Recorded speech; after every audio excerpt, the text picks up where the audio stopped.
I was the only man certified to touch the 11,000-volt line powering Keith Gentry's $18 million metal refinery.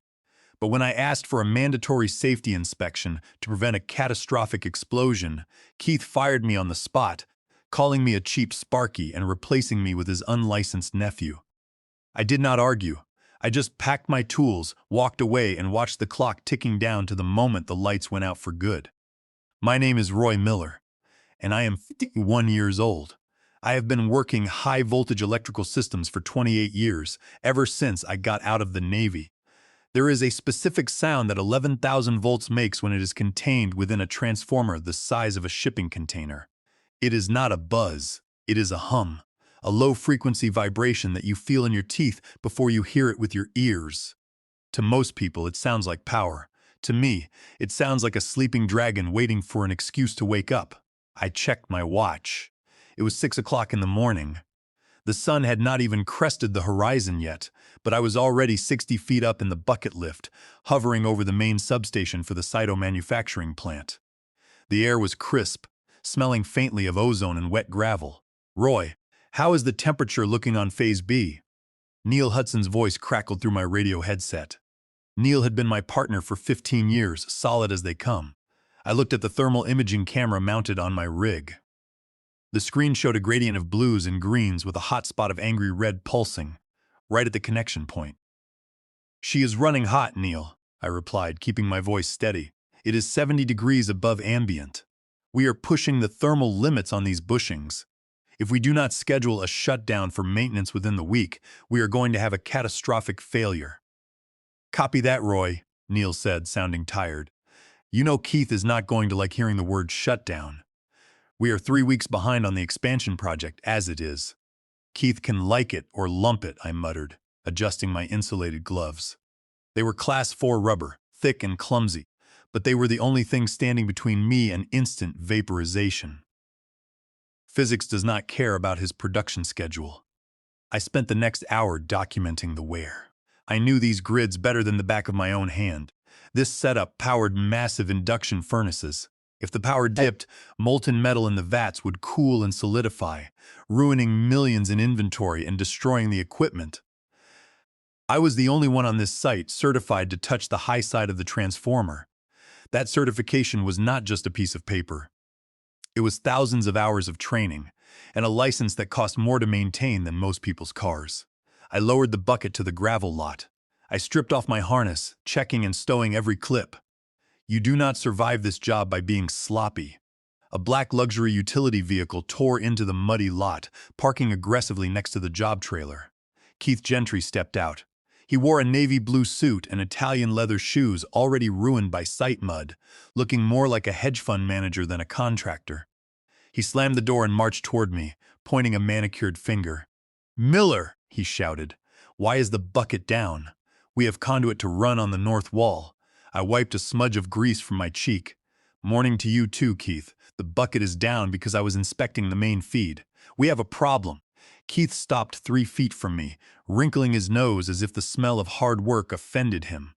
He had inherited his father's firm and spent 5 years expanding it, cutting corners to underbid competitors.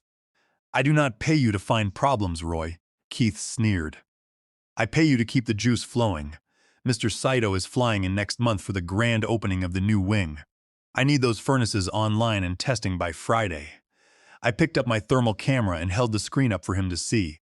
"Look at this heat signature on the B-phase bushing. It is failing. The insulation is breaking down. If we run full load on Friday without replacing that connector, it will blow." Keith waved his hand dismissively. "It is a piece of metal, Roy. It is fine. Just tighten it or put some tape on it. Whatever you Sparkies do." My jaw tightened. "Put tape on it?" "We are talking about transmission level voltage, Keith. If that bushing fails, it will not just pop a breaker, it will explode. It could take out the whole substation. I need to order a replacement part and we need a 12-hour shutdown to install it safely." 12 hours? Keith's face turned a shade of red that matched the thermal image. "Are you insane? A 12-hour shutdown costs me $35,000 in penalties. Absolutely not. It is either a scheduled shutdown now or an unscheduled explosion later," I said, keeping my voice calm. I am not signing off on the safety permit for the new wing until that maintenance is done. My license is on the line." Keith Gentry laughed, a sharp barking sound. He looked around the site to make sure his crew was watching. He loved an audience. "Your license?" he mocked. "You think you're special because you have a fancy card in your wallet. You're just a glorified electrician, Roy. You pull wire and flip switches. Do not act like you're a structural engineer." "I'm a high-voltage technician," I corrected him, "and I am telling you under OSHA Regulation 1910.269, that equipment is unsafe. If you force the crew to work near it under load, I am shutting down the site myself."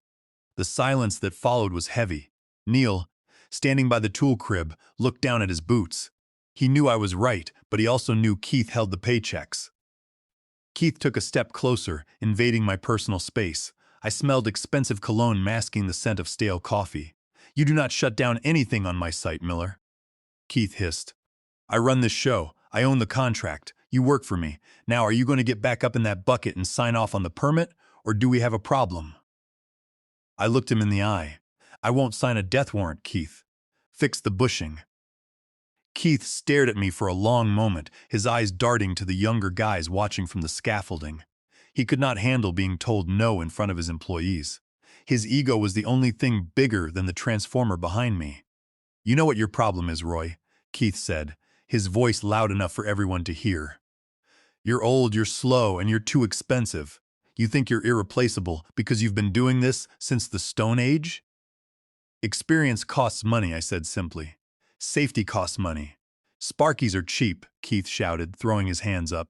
"I can find a dozen guys who can climb a pole and turn a wrench for half of what I pay you. I am tired of your lectures and your safety holds. I need people who want to work, not people who want to find excuses." He turned toward the trailer and whistled. "Jason, get out here." The trailer door opened and Jason Gentry, Keith's 24-year-old nephew, jogged out. Jason was a nice enough kid, but he was green.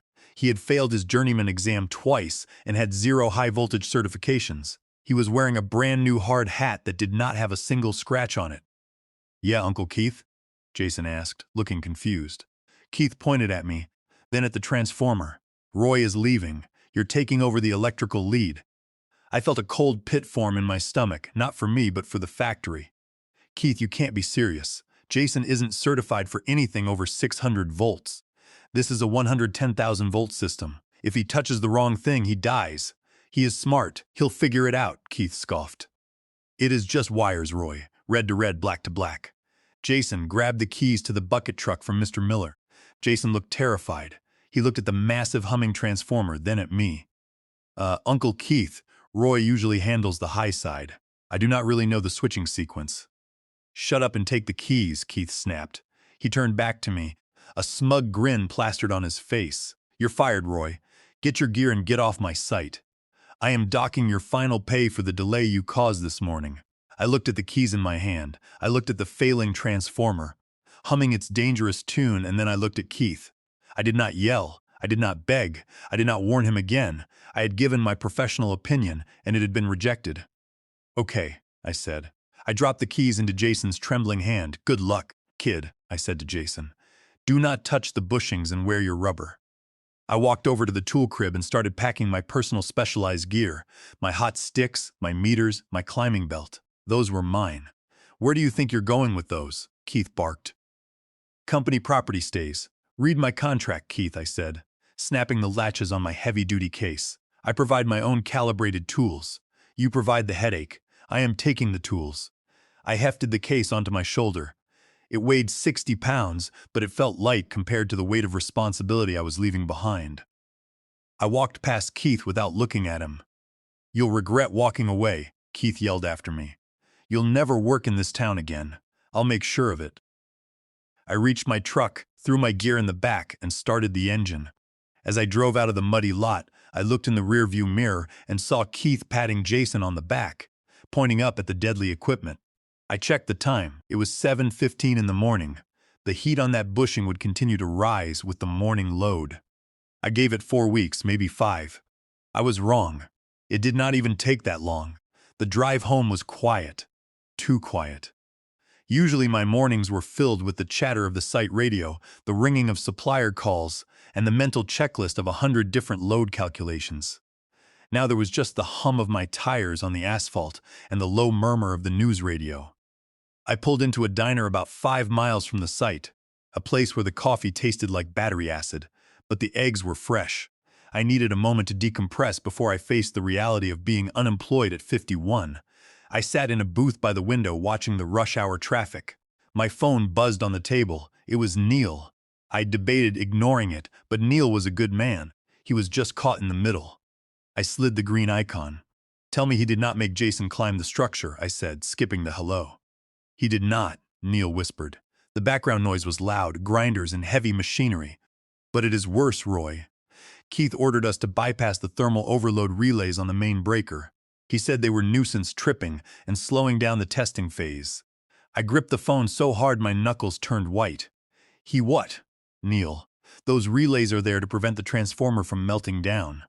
If you bypass them, you're flying blind. The system won't know it is overheating until it is on fire." "I know, Roy. I know." Neil sounded panicked. "But he is threatening to fire the whole crew. He brought in some guys from a temp agency to pull the rest of the cable. They do not even have steel-toed boots, let alone certifications. It is a circus down here." "Document everything, Neil," I advised, my voice low. "Take pictures, send emails confirming his verbal orders. Cover your backside, because when that thing goes, insurance is going to look for a scapegoat, and Keith will make sure it is not him." "I miss you already, boss," Neil said. "Jason is walking around with a clipboard trying to look important, but he asked me if alternating current has a positive and negative. We are doomed." I hung up and stared at my coffee. Bypassing safety relays was not just negligence, it was criminal. Keith Gentry was gambling with $18 million of Mr. Sato's money and the lives of his workers just to save a few grand on a shutdown. I felt a strange mix of anger and grim satisfaction.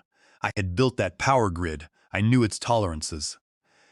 Keith thought he had fired an employee, but he had actually just removed the only safety valve on a pressure cooker. 8 weeks slowly passed. The silence from the industry was deafening. Usually when a senior technician becomes available, the phone rings off the hook. There is a shortage of guys with my level of certification, but my phone sat on my workbench, silent as a stone. I spent the days in my garage, restoring a 1967 Harley-Davidson I had owned for 20 years. It was therapeutic work, simple mechanics, tangible results. If a bolt was stripped, you replaced it. You did not tape it up and hope for the best. On the 8th Tuesday, I decided to test the waters. I called an old contact at the Municipal Utility Board, a guy named Barry Adams I had known since we were both in the Navy. "Roy," Barry said, his tone clipped. "I was wondering if you'd call. I am looking for some contract work, Barry. Got anything on the transmission upgrade downtown?" There was a long pause. "I can't hire you, Roy. Word is out. Keith Gentry sent a memo to the Regional Contractors Association. He is claiming you walked off the job mid-critical path and sabotaged the equipment before you left. He is calling it gross negligence." My blood ran cold. "Sabotage?" "I asked for a safety inspection, Barry. He fired me for it." "I believe you, Roy. But Keith has lawyers and he is loud. Until this blows over, you're radioactive. Nobody wants to touch a guy who is being sued for project delays." "Sorry, Roy." The line went dead. I stood there in my garage, the smell of oil and sawdust in the air, feeling the walls close in. Keith Gentry was not satisfied with firing me. He wanted to destroy me. He wanted to make sure I could not earn a living, so I would not have the resources to fight him for wrongful termination. It was a bully tactic. Standard operating procedure for guys like him. He thought I was just a blue-collar worker who would fold under the pressure, apologize, and beg for scraps. He forgot one thing. I had saved a life once, a long time ago, and that life had grown up to be a shark. I wiped the grease from my hands with a rag. I did not need a job anymore. I needed a lawyer. Dwight Palmer's office was on the 12th floor of a glass tower downtown, overlooking the city's industrial district. The waiting room smelled of money, leather, mahogany, and silence. I sat in my clean flannel shirt and work boots, looking out of place amidst the suits and briefcases. The receptionist, a young woman with severe glasses, looked at me skeptically over her monitor. "Mr. Palmer is in a high-priority deposition," she said. "He really does not have time for walk-ins." "Just tell him Roy is here," I said patiently. "Tell him it is about the trench in 2004. She rolled her eyes but picked up the phone. She whispered something, paused, and then her face went pale. She hung up slowly. "Go right in, sir." The double doors at the end. I walked down the hallway. The double doors flew open before I even reached them. Dwight Palmer stood there, arms wide open. He was wearing a tailored charcoal suit that probably cost $5,000, but beneath the expensive fabric, I could still see the build of the scrawny kid who used to haul concrete bags for me. "Roy!" Dwight boomed, grabbing my hand in a crushing grip. "I haven't seen you in 5 years. You look exactly the same, still ugly. And you still look like a weasel in a suit, Dwight." I smiled. He laughed and ushered me into his office, which was larger than my entire house. We sat down and Dwight's demeanor shifted instantly from old friend to predator. He leaned forward. "You look like a man who has been cornered." "Who is it?" "Keith Gentry," I said. Dwight let out a low whistle. "I've been wanting to take a bite out of him for years. What did he do?" I told him everything. The failing transformer, the firing, the nephew, and the blacklisting. Dwight listened, taking notes on a yellow legal pad. When I finished, he looked delighted. "He accused you of sabotage in writing?" Dwight asked. "Memo to the Contractors Association," I confirmed. Dwight smiled. "Roy, my friend, Keith just made the biggest mistake of his life. He defamed you while committing gross negligence on an $18 million contract. We are going to take his company apart, brick by brick." He stood up and walked to the window, looking out at the city skyline. "But first," Dwight said, turning back to me, we need him to hang himself completely. Under California Labor Code Section 1050, it is a misdemeanor and a civil violation to make misrepresentations to prevent a former employee from obtaining employment. Section 1054 allows us to sue for treble damages, meaning 3 times your actual losses and emotional distress. He also violated California Labor Code Section 1102.5, which protects you from retaliation for reporting safety issues. We will hit him with both, but we need the physical consequences of his actions to be undeniable. You said the transformer is failing. It is running 70 degrees over ambient. "It won't last another week," I said. "Good," Dwight said coldly. "Let it burn." Dwight's strategy was simple: aggressive silence. We filed nothing. We sent no letters. We let Keith believe he had successfully crushed me. In the construction world, silence is usually interpreted as defeat. Keith, arrogant as he was, would see my lack of response as submission. Meanwhile, I kept tabs on the site through Neil. We met at a dive bar 2 towns over, huddled in a back booth like conspirators. "It is a nightmare," Roy, Neil said, nursing a beer. He looked exhausted. Dark circles rimmed his eyes, and his hands had a slight tremor. "Jason is running the crew into the ground. He has them pulling wire 18 hours a day to make up the schedule. No overtime pay, just promises of bonuses when the job is done." "What about the transformer?" I asked, cutting to the chase. "It is screaming," Neil said. "You can hear it from the parking lot now, a loud, angry buzzing. The temp agency guys are terrified of it. Jason told them it is normal operation noise for a high-voltage unit." I shook my head. "It is arcing internally. The insulation oil is breaking down. It is creating gas bubbles. It is a bomb, Neil." "I know," Neil whispered. "I tried to tell Keith. He told me if I mentioned the transformer one more time, I could join you on the unemployment line." Neil pulled a folded piece of paper from his pocket and slid it across the sticky table. "I shouldn't have this, but you told me to document everything." I unfolded it. It was a photocopy of a work order signed by Keith for a massive diesel generator. But the delivery date was set for after the grand opening. Keith knew the grid was unstable. He was trying to limp across the finish line for the client inspection, get his final payment, and then swap to generator power. He was going to claim it was a post-handover failure. "There is more," Neil said. "He fired the third-party inspectors. Jason is signing off on safety checks." Jason signing off on high-voltage checks was like a toddler signing off on a nuclear launch. "Get your guys out of the blast zone, Neil," I warned him. "When they power up the furnace, be somewhere else. Be in the bathroom, be in the truck, just do not be near that substation." 3 days later, the first flicker happened. It was not a total blackout, it was a warning shot. I was sitting in Dwight's office reviewing the defamation lawsuit we were preparing when my phone lit up with a text from Neil. "Lights just dipped. Huge boom from the subyard. Jason is running around screaming." I showed the text to Dwight. He did not look up from his legal pad. Is the power out? Dwight asked. Not yet, I said, interpreting the next text. Breaker held, but they just took a massive voltage spike. Probably fried every computer not on an uninterruptible power supply. Dwight nodded. It is starting. Keith is going to panic. He will try to patch it. Back at the site, chaos was unfolding. According to Neil, the surge had tripped the main drives for the ventilation system.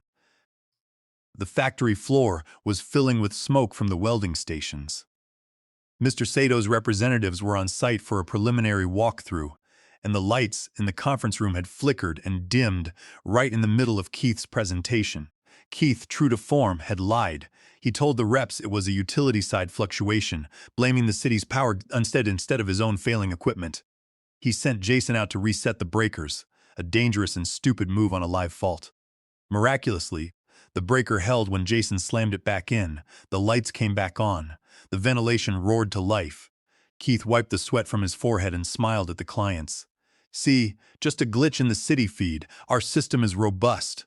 He was lying to his clients and his crew. That evening, I received a voicemail from a blocked number. Roy, it's Keith.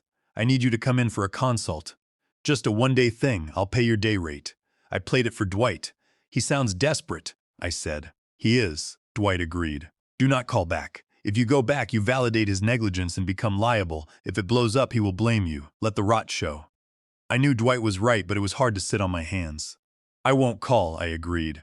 But I told Neil to evacuate if things got critical.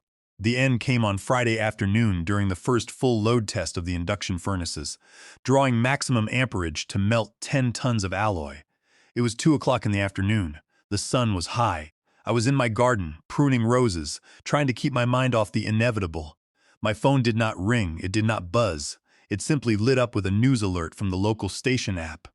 Breaking explosion at Saito manufacturing plant. Smoke visible for miles. My heart stopped. I dropped the shears and ran inside, turning on the television. The news helicopter footage showed a crater. The transformer I had warned them about was a blackened, twisted wreck, still spewing thick black smoke. The containment wall was breached. An oil fire was spreading across the gravel lot. The factory itself was dark, dead. No lights, no ventilation, no hum of industry, just a silent, hulking monolith in the smoke. I grabbed my phone and dialed Neil. It went straight to voicemail. I dialed again. Voicemail. Panic, cold and sharp, seized my chest. If Neil had been near that bushing when it blew, I would never forgive myself. On my third attempt, Neil finally answered. I'm okay. Neil coughed, his voice shaking. We're all okay, Roy. I let out a breath I did not know I was holding. Where were you? I listened to you, Neil said. When they started the ramp-up sequence, I took the whole crew to the far side of the warehouse for an impromptu safety briefing. Keith was screaming at me on the radio to get back to work. Then, boom. It felt like an earthquake. Roy, the door to the electrical room blew off its hinges. Is anyone hurt? I asked. Jason was in the control room, Neil said, shattered glass. He is cut up pretty bad, but he is alive. The paramedics are loading him now. And the factory is dead. Total loss of power. The molten metal in the furnaces is cooling, Roy. They can't dump it because the tilt mechanisms are electric. It is going to solidify inside the vessels. The whole production line is bricked. I closed my eyes. Millions of dollars in equipment ruined in hours. An $18 million contract up in smoke. All because Keith Gentry did not want to spend $35,000 on a shutdown. Keith is pacing around the parking lot, throwing up, Neil added. He looks like a ghost. Within 48 hours, the investigation began. Mr. Sato's engineers found everything. Bypassed relays, uncertified workers, and Gentry's fraudulent billing records. The insurance company denied the claim, citing willful misconduct, leaving Keith personally liable for $28 million. The Occupational Safety and Health Administration and the Environmental Protection Agency opened investigations. When Mr. Saito reviewed the files, he found my thermal reports and safety requests, along with Neil's emails. Mr. Saito called me personally. Mr. Miller, my engineers say you tried to prevent this. I am terminating Keith's contract and want to offer you a 5-year exclusive consulting agreement. I accepted, but not as an employee. I established Miller Electrical Consulting.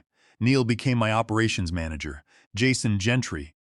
After getting out of the hospital and realizing how close he came to dying for his uncle's greed, came to me wanting to learn the right way. I gave him a hard hat and told him to watch and listen.